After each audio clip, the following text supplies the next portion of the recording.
나는 어렸을 때 계곡에서 겪었던 일을 생생하게 기억하고 있다. 왜냐하면 그때 죽을 뻔했기 때문이다. 그날은 여름을 맞아 부모님과 함께 계곡으로 휴가를 갔던 날이었다. 우리 가족은 점심쯤에 도착해서 텐트를 치고 계곡에서 신나게 놀았다. 어느새 저녁 먹을 시간이 되자 엄마 아빠는 나를 데리고 텐트로 갔다. 부모님은 저녁 준비를 하고 계셨고 나는 텐트 안에 혼자 있기 심심해서 텐트 뒤에서 흙과 돌을 만지며 놀고 있었다. 그런데 얼마 지나지 않아 나와 비슷한 나이로 보이는 여자아이가 나에게 다가왔다. 나 같이 놀아도 돼? 여자아이는 나에게 같이 놀자고 했고 마침 혼자 놀기 심심했던 나는 같이 놀자고 하는 여자아이가 내심 반가웠다. 그래, 같이 놀자. 그렇게 여자아이와 바닥에 앉아 둘이 놀고 있는데 갑자기 여자아이가 자리에서 일어나더니 자기 텐트로 가자고 하는 것이었다. 여기 말고 우리 텐트 근처에서 놀래? 우리 텐트 주변에 재밌는 거 많아. 나는 혼자 노는 것보다 둘이 노는 게 더 재밌었기에 이대로 여자아이와 헤어지기 아쉬워서 여자아이를 따라갔다. 그때 엄마가 나를 부르는 소리가 들렸다. 그런데 엄마가 그냥 나를 부르는 게 아니라 우는 목소리로 부르고 있었다. 철민아! 김철민! 그제서야 엄마 아빠한테 말하고 오는 걸 까먹었다는 게 생각났다. 나 엄마한테 말하고 올게. 조금만 기다려. 나는 앞에 가고 있는 여자아이에게 이 말을 하고서 엄마한테 가려고 뒤를 돌았다. 그 순간 갑자기 내 목까지 물이 차 있었다.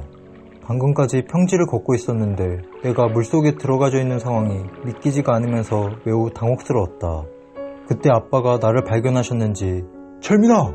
거기 가만히 있어! 라고 소리를 지르면서 나를 안고 계곡을 빠져나오셨다. 아빠는 나를 안고 다행이다라는 말만 중얼거리셨다. 나는 이게 어떻게 된 상황인지 어리둥절해하고 있는데 같이 있던 여자아이가 생각났다. 아빠, 여자아이 못 봤어? 방금 내 앞에서 걷고 있었어. 그런데 아빠는 여자아이는 못 봤다고 하셨다. 엄마는 나와 아빠를 발견하시고 헐레벌떡 달려오셔서 나에게 왜 물에 들어갔냐고, 큰일 나면 어떡할 뻔했냐고 걱정 반 화난 반으로 혼내셨다. 근데 나는 너무 억울했다. 분명 물에 들어가는 게 아닌 방금까지 평지를 걷고 있었는데 말이다. 그래서 아까 여자아이를 만난 거부터 여자아이 텐트 쪽으로 같이 걷고 있다가 뒤돌아보니까 갑자기 물속이었다고 말했다. 그런데 내 말에 엄마 아빠의 표정이 굳더니 아빠가 얼른 짐을 싸서 집으로 가자고 하셨다. 나는 아무것도 모르고 그냥 계곡에서 노는 게 좋아서 왜 벌써 가냐고 징징거렸지만 아빠와 엄마는 아무 말 없이 텐트를 줬고 급히 서울로 돌아왔다. 그리고 시간이 흘러 우리 가족이 왜 계곡에서 바로 집으로 와야 했는지 알 수 있었다. 아빠가 말하기를 그날 그 계곡에는 우리 가족 말고 텐트 친 사람이 아무도 없었다고 했다. 그때 나는 그 계곡에 떠도는 물귀신에게 홀렸던 것 같다.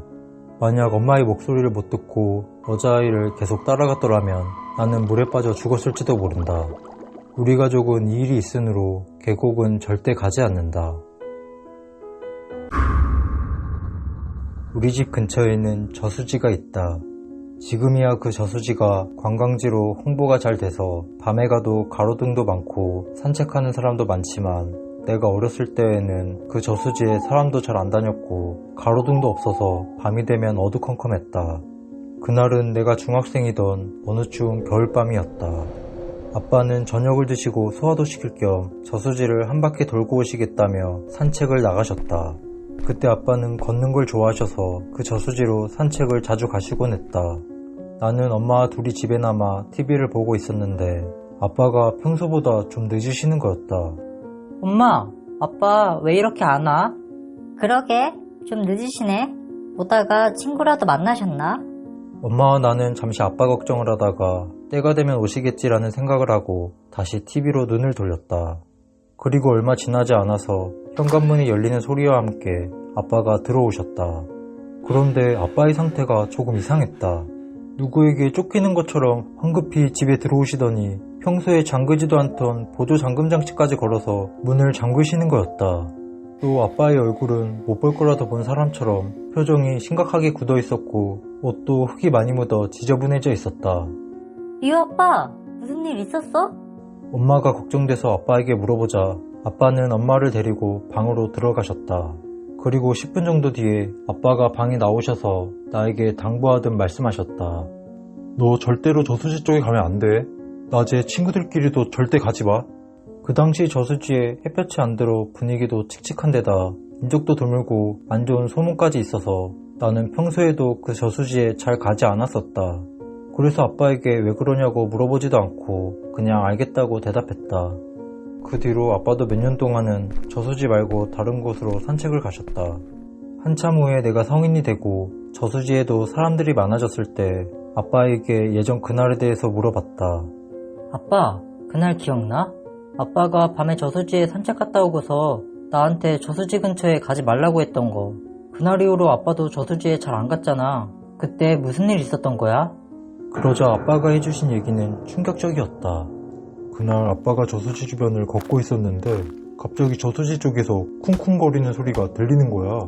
무슨 소리인가 싶어서 저수지 쪽을 봤더니 누가 저수지 안에서 얼음을 깨고 있더라고. 그리고 그 뒤에서 두 사람이 양옆에서 한 사람을 부축하고 얼음 깨고 있는 사람한테 오고 있었어.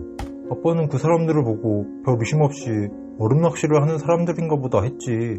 그리고서 산책을 마저 하고 있는데 잠시 뒤에 풍덩 소리가 나는 거야. 저수지에 사람이 빠진 줄 알고 저수지 쪽을 다시 봤더니 아까 있던 사람들이 아무 일도 없었다는 듯이 저수지 밖으로 나오고 있더라고. 근데 아까 분명 4명이었던 사람 실루엣이 3명인 거야. 그때 그 사람들이 나를 발견했나봐. 갑자기 내 쪽으로 달려오기 시작하는 거야. 아빠도 죽기 살기로 도망치다가 도저히 안 될 것 같아서 벤치 밑으로 들어가서 쥐죽은 듯이 숨어 있었어. 진짜 주변이 어두웠게 망정이지. 그 사람들이 나를 못 보고 다른 데로 뛰어가더라고. 그렇게 한참을 벤치 밑에 숨어 있다가 집으로 들어온 거야.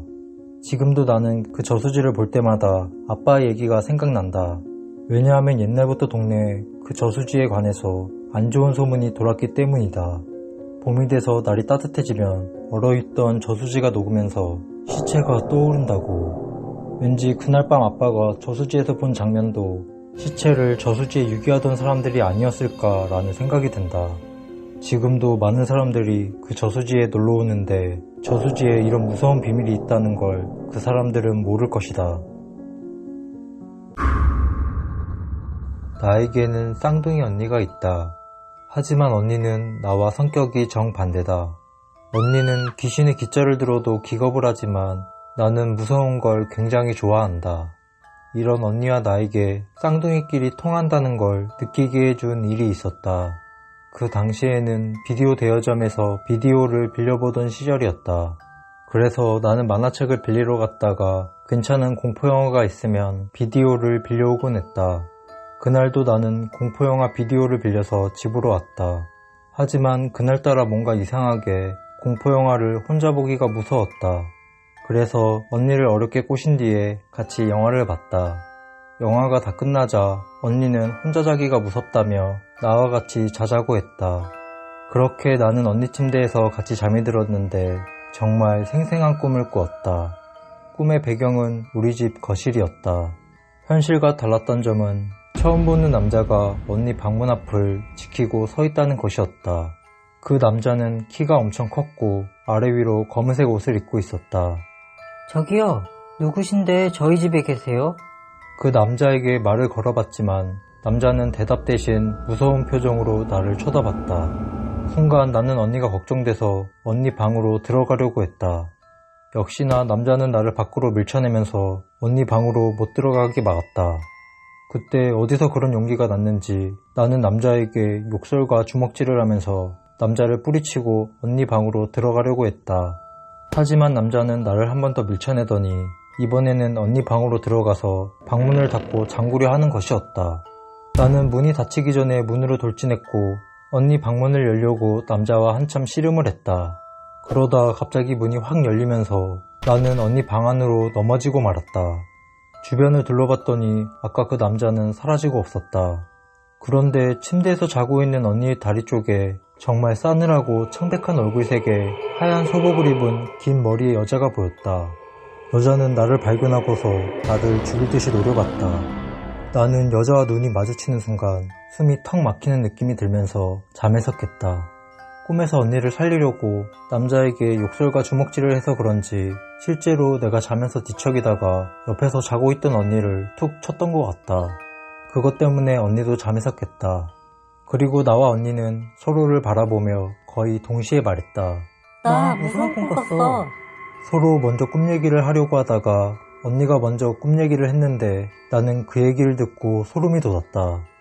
언니는 꿈을 꾸다가 가위에 눌렸다고 했다. 그때 다리 쪽에서 웬 검은색 물체가 꿈틀대는 게 보였다고 한다. 언니는 저게 뭔가 싶어서 자세히 봤더니 그 검은색 물체는 여자의 머리였다. 그 여자는 언니 다리 쪽에서 천천히 기어 올라오고 있었다고 한다. 다행히 그때 내가 뒤척이다가 옆에 있던 언니를 건드려서 언니가 가위에 풀려났다고 했다. 나도 내 꿈속에서 언니의 다리 위에 있던 여자를 보았고 언니도 언니의 시점에서 그 여자를 봤던 것이었다. 그제서야 나는 그 여자가 나를 죽일 듯이 노려봤던 게 이해가 됐다. 여자가 가위에 눌린 언니를 헤아려다가 나 때문에 언니가 가위에 풀려버려서 그렇게 나를 노려봤던 것 같다. 쌍둥이는 서로 통한다는 말이 있는데 실제로 이런 일을 겪어보니 정말 신기했다. 예전에 일본에 살고 있는 친구를 만날 겸 일본 여행을 갔을 때 겪었던 일이다. 일본에서 호텔을 예약하려고 했지만 친구가 자기네 집에서 지내도 된다고 해서 나는 속으로 개이득을 외치며 일본에 있는 동안 친구네 집에서 지내기로 했다. 친구는 일본에서 직장을 다니면서 작은 빌라 2층에서 자취를 하고 있었다. 그런데 그 빌라 옆에 작은 창고가 있었는데 하필 친구네 집 창문 바로 밑에 있는 것이었다. 나는 그 창고를 보고 친구에게 장난을 쳤다. 야, 누가 창고로 올라와서 너네 집에 들어올 수도 있겠다. 그런 말 하지 마. 안 그래도 무섭단 말이야. 사실 친구도 그 창문이 신경 쓰인다고 했다. 그래서 그 창문은 잠깐 환기시킬 때만 열어놓고 거의 잠그고 생활한다고 했다.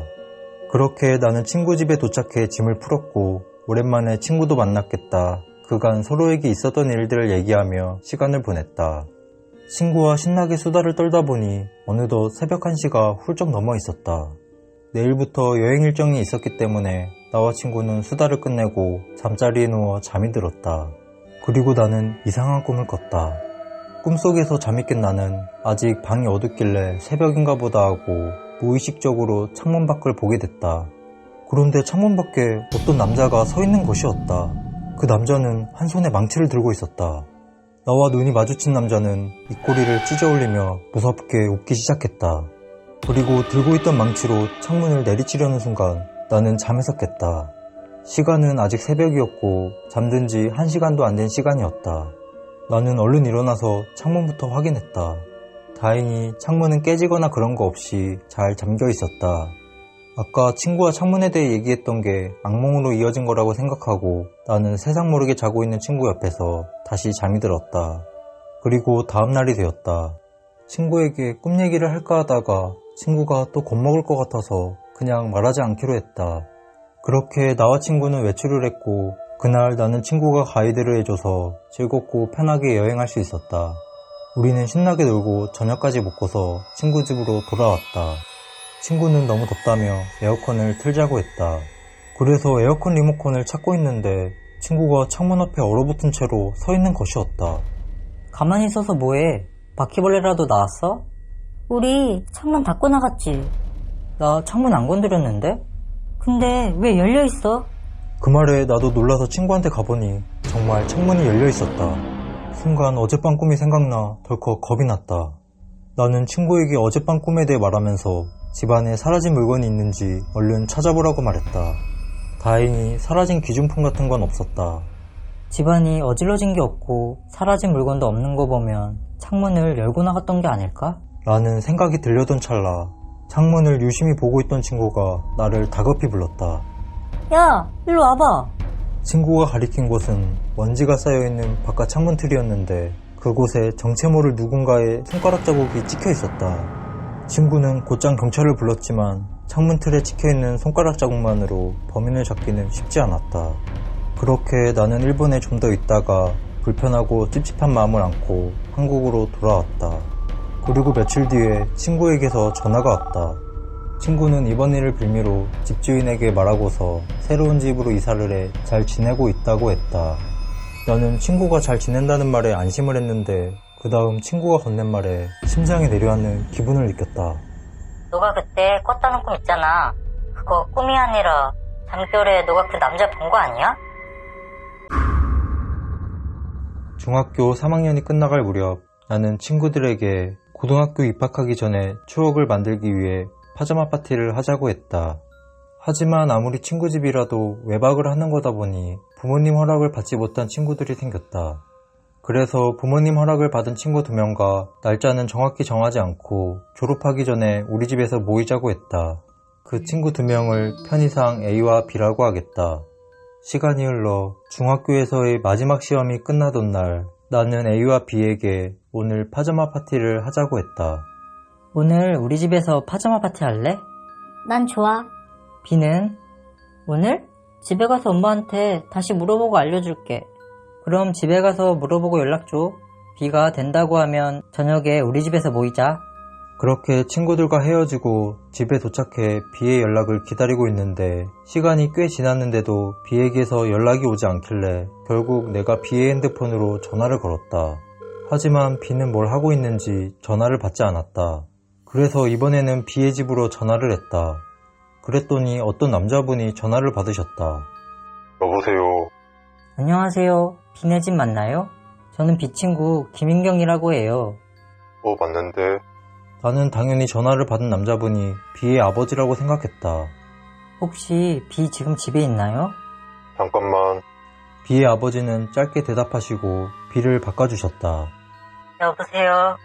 그런데 B의 목소리가 이상했다. 뭔가 다른 사람 목소리 같았지만 전화기가 안 좋아서 그런가 보다 하고 넘겼다. B야 어떻게 됐어? 오늘 우리 집에 올 수 있어? 아니, 나 못 가. 왜? 아빠가 반대하셔? 아니, 나 감기 걸렸어.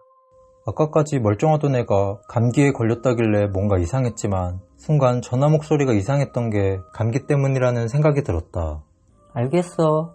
나는 아쉬운 마음을 뒤로한 채 전화를 끊었다. 그리고 A에게 전화를 걸어 B가 못 온다는 소식을 전했다. 그런데 A가 이상한 말을 하는 것이었다. 무슨 소리야? 나 방금 B랑 통화했는데?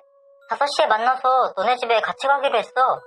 그때 뭔가 잘못됐다는 걸 느낀 나는 바로 B의 핸드폰으로 다시 전화를 걸었다. 이번에는 B가 전화를 받았는데 아까와는 다른 익숙한 B의 목소리가 들렸다. 여보세요?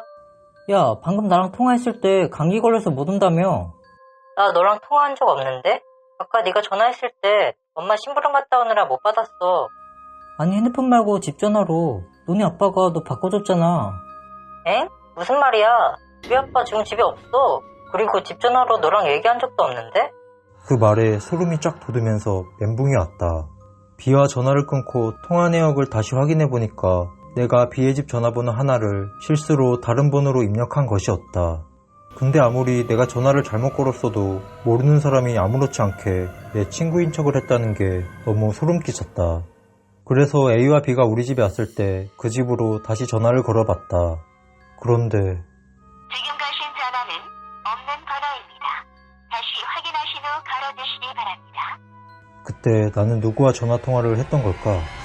이 일은 아직도 나에게 미스테리로 남아있다. 나는 재수 생활할 때 끔찍한 꿈을 꾼 적이 있다. 첫 수능 시험을 망치고서 대학교에 가지 않고 바로 취직을 하려고 했지만 부모님이 극구 반대를 하셔서 재수를 하게 됐다. 내 뜻으로 재수를 시작했던 게 아니라 부모님에게 죄송하지만 공부를 열심히 안 했다. 솔직히 말하면 거의 안 했다. 매일 방에서 컴퓨터로 인터넷 강의 보는 척하면서 부모님 몰래 게임을 했다. 그날도 나는 새벽 늦게까지 게임을 하고 피곤해 지쳐 잠이 들었던 날이었다. 그때 기괴한 꿈을 꾸게 됐다. 꿈에서도 나는 내 방에서 컴퓨터에 앉아 게임을 하고 있었다. 거실에서는 어머니 아버지가 TV를 보시는 소리가 들렸다. 그렇게 또 부모님 몰래 게임을 하고 있는데 내 방 한가운데에 뭐가 매달려 있는 게 느껴졌다. 잠시 모니터에서 눈을 돌려 뭐가 매달려 있는지 봤더니 나는 비명을 지르고 말았다. 매달려 있는 물체는 나였다. 내가 목을 매서 자살했는지 혓바닥을 길게 내민 채 흉측한 모습으로 죽어 있었다. 나는 너무 놀라서 거실에 계신 어머니 아버지에게 달려가 울면서 말했다. 어머니 아버지, 제 방에 제가 목매달려 있어요. 그런데 어머니 아버지가 웃으시면서 아무렇지 않다는 듯이 말씀하시는 거였다. 알아. 너 목 매달려 있는 거. 그 말에서 느껴지는 섬뜩함에 나는 온몸을 소스라치며 잠에서 깨어났다. 그런데 문제는 이 꿈을 일주일 동안 거의 연속으로 꿨다는 것이다. 꿈 때문에 잠을 자도 잔 것 같지 않고 자는 게 무서워지기 시작하면서 항상 피곤해했다. 도저히 안 되겠다는 생각에 어머니에게 꿈에 대해 말씀드리고 어머니와 함께 어머니 아는 분이 자주 가신다는 용암 무당집을 찾아갔다. 나는 그곳에서 무당님에게 일주일 동안 계속되는 기괴한 꿈에 대해 말씀드렸다. 무당님은 내 이름과 생년월일 같은 정보를 물으시고 종이에 뭔가를 적으시더니 나에게만 해주고 싶다는 말이 있다며 같이 앉아있던 어머니를 밖으로 내보내셨다. 그리고 나서 나에게 이 말을 해주셨다. 자네, 나중에 후회하지 말고 빨리 정신 차려. 지금처럼 계속 그렇게 했다간 조만간 꿈속 모습처럼 될 거야. 나는 무당님에게 재수하면서 공부를 안 하고 있다는 식의 말을 한마디도 한 적이 없는데 마치 내 상황을 다 알고 있다는 듯이 말씀하셔서 무당님의 말에 소름이 돋을 수밖에 없었다. 그렇게 무당집을 나오면서 어머니가 궁금하셨는지 나에게 물으셨다. 무당님이 뭘 하셔? 진짜 용하시디? 하지만 나는 그런 어머니에게 차마 사실대로 말할 수가 없었다. 진짜 용하긴 하시더라고요. 공부 스트레스 때문에 그런 꿈을 꾸는 거라던데요. 그리고 나는 그날부터 정신을 바짝 차리고 제대로 공부를 시작했다. 그러자 귀신같이 더 이상 기괴한 꿈은 꾸지 않게 됐다. 아마 내가 재수 생활하면서 공부를 하지 않고 부모님 몰래 게임을 했던 것이 알게 모르게 죄책감이 되어 속에서 쌓였는지 기괴한 꿈으로 이어졌던 것 같다. 덕분에 나는 원하는 대학교에 가게 됐고 그때의 꿈처럼 끔찍한 일은 일어나지 않았다. 고등학교 3학년이었을 때 매일매일이 시험기간이었던 나에게 공부보다 더 스트레스를 주는 게 있었다. 그건 바로 밤마다 들리는 길고양이의 울음소리였다. 우리 동네가 유독 길고양이가 많았고 내가 사는 아파트 단지에 길고양이 밥을 챙겨주시는 분이 있는 건지 밤이 되면 길고양이들의 울음소리 때문에 하루하루가 고통이었다. 특히 우리 집이 1층이라 그 고통은 배가 됐다. 길고양이의 울음소리를 들어본 사람은 알 것이다. 길고양이가 싸움을 하는 건지 아니면 발정이 난 것인지 그냥 야옹야옹 우는 게 아니라 엄청나게 앙칼진 소리로 울어대는데 그 소리를 계속 듣고 있으면 불쾌감을 넘어 소름이 돋을 지경이었다. 하루는 이 길고양이 소리 때문에 어느 아저씨가 창문을 열고 바깥에 대고 소리를 지른 적도 있었다. 이 망할 놈의 고양이들아! 잠 좀 자자! 결국 관리실에서 아파트 주민들의 민원 때문에 길고양이 밥을 주지 말라는 안내문을 아파트 게시판에 붙였다. 또 밤마다 경비 아저씨들께서 길고양이를 쫓아내시느라 고생하셨다. 그 덕분에 밤마다 들리던 길고양이 울음소리는 점점 줄어들기 시작했다. 그 일이 있던 날 나는 새벽 2시 정도까지 공부를 하다가 학교를 가기 위해 잠이 들었다. 하지만 나는 3시간 뒤인 새벽 5시쯤에 잠에서 깨고 말았다. 밖에서 길고양이가 미친듯이 울어댔기 때문이었다. 지금까지 길고양이 소리 때문에 잠에 쉽게 못 든 적은 있어도 잠에서 깬 적은 그날이 처음이었다. 당장 몇 시간 뒤에 학교를 가야 되는데 잠에서 깬 게 너무 열이 받아서 나는 길고양이를 쫓아내려고 밖으로 나갔다. 그런데 막상 밖에 나가니까 방금까지 미친듯이 울어대던 길고양이의 울음소리는 들리지 않았다. 그래도 길고양이는 쫓아내려고 주위를 살피다가 저 멀리서 스치듯 무언가를 보게 됐다. 눈이 좋지 않아서 자세히 보이지는 않았지만 그 무언가는 사람과 고양이의 실루엣이었다. 그 사람은 고양이에게 먹을 걸 주는지 한 손에 무언가를 들고 고양이 옆에 쪼그려 앉아 있었고 고양이는 바닥에 누워 있었는데 그 사람에게 애교를 부리는 듯 보였다. 그래서 나는 그 사람에게 다가가 길고양이에게 먹을 걸 주지 말아달라고 부탁하려고 했다. 하지만 나는 무언가를 보고서 그 사람에게 가던 발걸음을 멈춰야 했다. 그 사람은 고양이에게 먹을 걸 주고 있던 게 아니었다. 그 사람이 손에 들고 있던 건 깨진 소주병이었다. 그리고 옆에 누워있던 고양이는 죽어 있었다. 그 사람에게 들켰다간 나도 해코지를 당할 것 같아서 나는 최대한 조용히 집으로 돌아왔다. 그리고 한동안 아무 생각 없이 침대에 걸터앉아 한참을 멍 때렸던 것 같다. 그러다 보니 어느새 날이 밝아버렸고 나는 학교 갈 준비를 하고 집을 나섰다. 그때 청소 중이신 경비 아저씨가 보여서 경비 아저씨에게 인사를 하려고 다가가려다가 흠칫 놀라서 그 자리에서 멈추고 말았다. 내가 새벽에 봤던 사람이 경비 아저씨였던 것이다. 나는 그제서야 밤마다 들리던 길고양이 울음소리가 줄어들었던 게 이해가 가기 시작했다. 내가 고등학교 2학년이었을 때의 이야기다. 우리 고등학교가 조금 오래된 학교라 옛날에 공동묘지 자리였다는 소문이 있어서 밤이 되면 귀신을 봤다는 괴담이 많았다.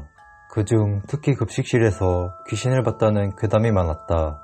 한창 장난치기 좋아하고 호기심이 많았던 나와 친구들은 그 괴담을 그냥 넘길 수 없었다. 그때가 TV 예능 프로에서 복불복 게임이 유행이었던 때라 우리는 가위바위보 진 사람 한 명을 뽑아 벌칙으로 급식실 담력 체험을 하기로 했다. 담력 체험 내용은 이러했다. 가위바위보에 진 사람이 빵 먹으면 주는 캐릭터 스티커를 급식실 정수기에 붙이고 온 다음날 다 같이 스티커를 확인하는 거였다. 만약 무서워서 담력 체험을 포기하면 스파게티를 사기로 했다. 그렇게 담력 체험을 하기로 한 날이 됐다. 우리는 야자 시간에 교실을 몰래 빠져나와 급식실로 갈 수 있는 엘리베이터 앞에서 모였다. 밤에는 급식실 출입문을 다 잠갔기에 조리실로 통하는 엘리베이터를 타야지만 급식실로 들어갈 수 있었다. 우리는 한 번도 담력 체험의 규칙을 말하고서 나만 아니면 된다는 마음으로 가위바위보를 했다.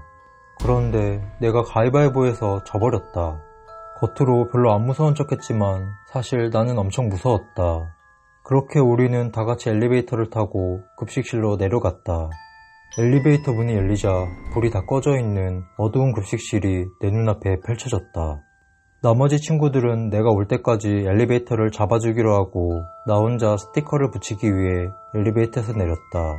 조리실을 빠져나와 정수기 쪽으로 걷고 있는데 엘리베이터 문에서 나오고 있는 빛이 점점 작아지는 게 느껴졌다. 놀라서 뒤를 돌아보니 친구들이 엘리베이터 문을 닫고 있었다. 나를 속인 것이었다. 나는 얼른 정수기에 스티커를 붙이고 엘리베이터로 뛰었지만 이미 엘리베이터는 위로 올라가 버렸다. 어두운 급식실에 나 혼자 남게 되자 잊고 있었던 무서움이 몰려왔다. 친구들이 엘리베이터를 위에서 잡고 있는지 엘리베이터는 내려올 생각을 하지 않았다. 무서워서 뒤도 못 돌아보고 엘리베이터 문 쪽만 보고 있는데 친구에게서 전화가 왔다. 친구에게 무섭다고 말하면 나를 더 놀릴 것 같아서 빨리 내려오라고 화를 냈다. 다행히 내가 화난 척한 게 먹혔는지 친구가 미안하다며 지금 가겠다고 하고 전화를 끊었다. 엘리베이터가 내려오는 걸 보고 있는데 나도 친구들에게 복수하고 싶은 생각이 들었다. 그래서 엘리베이터 옆 공간에 숨었다. 엘리베이터가 도착하자 친구들이 내 이름을 부르면서 엘리베이터에서 내려 정수기 쪽으로 갔다. 나는 계속 숨어 있다가 애들이 좀 멀리 갔을 때 얼른 엘리베이터를 타고 닫힌 버튼을 눌렀다. 그때 애들이 뒤를 돌아봤는데 어찌된 일인지 바로 엘리베이터로 뛰어오지 않는 것이었다. 나는 애들이 포기해서 그런가 보다 하고 위로 올라온 다음 친구들이 나한테 했던 것처럼 엘리베이터가 못 내려가게 붙잡고 있었다. 그런데 잠시 뒤에 밑에서 엘리베이터 문을 두드리는 소리와 함께 친구들의 비명이 들렸다. 나는 친구들에게 무슨 일이 생긴 줄 알고 얼른 엘리베이터를 타고 내려갔다. 엘리베이터 문이 열리자 친구들은 못 볼 거라도 본 표정으로 엘리베이터에 올라타더니 닫힌 버튼을 마구 눌렀다. 나는 올라와서 친구들에게 무슨 일이냐고 물었다. 야, 너네 왜 그래? 그렇게 무서웠어? 그런데 오히려 친구들이 나에게 묻는 것이었다. 너 우리 급식실에 내려왔을 때 어디 있었어? 나? 너네들한테 복수하려고 엘리베이터 옆에 숨어 있다가 너네 정수기 쪽으로 가는 거 보고 엘리베이터 타고 올라왔는데? 내 말에 친구들의 표정이 굳었다. 그럼 급식실에 있던 사람은 누구야? 친구들의 말에 의하면 친구들이 엘리베이터를 타고 내려왔을 때 정수기 쪽에 사람의 실루엣이 보였다고 했다. 친구들은 내가 아직도 정수기에 스티커를 붙이고 있는 줄 알고 미안한 마음에 내 이름을 부르면서 정수기 쪽으로 갔는데 갑자기 엘리베이터 문이 닫히면서 그때 나를 봤던 것이었고 친구들은 이게 무슨 일인지 상황 파악을 하다가 뒤늦게 엘리베이터 쪽으로 달려와서 울고불고 난리를 쳤던 것이었다. 분명 내가 정수기에 스티커를 붙일 때까지 급식실에는 아무도 없었는데 이상했다. 그리고 더 이상했던 건 다음날 혹시나 해서 친구들이랑 급식실에 가봤는데 내가 정수기에 붙여놨던 스티커가 사라져 있었다. 그날 친구들은 정말 괴담 속 급식실 귀신을 봤던 걸까? 나는 지금도 그 친구들을 만나면 그때의 이야기를 하곤 한다.